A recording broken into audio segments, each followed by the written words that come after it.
বাংলাদেশের সাংবাদিকতা শিক্ষার অন্যতম পথিকৃৎ অধ্যাপক সাখাওয়াত আলী খান ইন্তেকাল করেছেন। ইন্না লিল্লাহি ওয়া ইন্না ইলাইহি রাজিউন। গত রাতে রাজধানীর একটি হাসপাতালে তিনি মারা যান।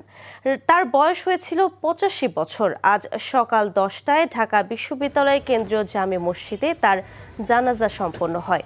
জানাজায় অংশ নেন ঢাকা বিশ্ববিদ্যালয়ের উপাচার্য নিয়াজ আহমেদ খান, সাংবাদিকতা বিভাগের সাবেক অধ্যাপক গোলাম রহমান সহ বিশ্ববিদ্যালয়ের শিক্ষকেরা। পরে তার মরদেহ নেওয়া হয়েছে জন্মস্থান নরসিংদীর শিবপুর উপজেলায়।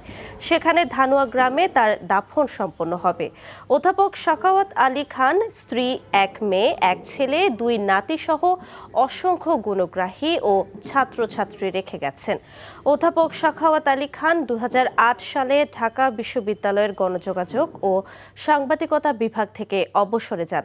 নরসিংদীর শিবপুর উপজেলায় এক সম্ভ্রান্ত পরিবারে ১৯৪১ সালে জন্মগ্রহণ করেন তিনি। শিক্ষকতা পেশায় আসার আগে প্রায় ১ দশক তিনি বিভিন্ন জাতীয় দৈনিকে সাংবাদিকতা করেন অধ্যাপক সাখাওয়াত আলী খান।